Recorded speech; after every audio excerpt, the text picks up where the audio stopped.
बातमी डोंबिवलीमधून आहे. डोंबिवलीमध्ये टपरीवरील कारवाईनंतर टपरी चालक तरुणीचा व्हिडिओ हा व्हायरल झालेला आहे. मराठी तरुणीच्या व्हिडिओची स्वतः मनसे अध्यक्ष राज ठाकरेंनी दखल घेतलेली आहे. राज ठाकरेंनी मनसे कार्यकर्त्यांना लक्ष घालण्याचे आदेश दिले आणि यानंतर मनसेचे नेते अविनाश जाधवांनी तरुणीची भेट घेत समस्या समजून घेतली. परप्रांतीयांच्या टपरीवर कारवाई होत नाही, पण आमच्यावर होते अशी व्यथा तिनं व्हिडिओतून मांडलेली होती.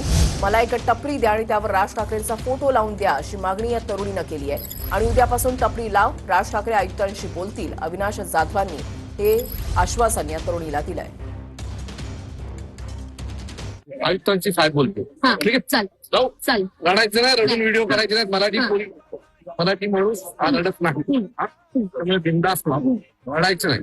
कोणी आलं आपल्या टीमला बोलव, हे सगळे तुझ्या सोबत आहेत. तरी काही अडचण सॉल्व्ह होत नाही असं वाटतं. मला फोन केला मला ठाणे वाटायला अर्धा तास लागेल. अर्धा तास येईल. त्याच्या पुढे मला तुझा एकही रडताना व्हिडिओ आला नाही पाहिजे.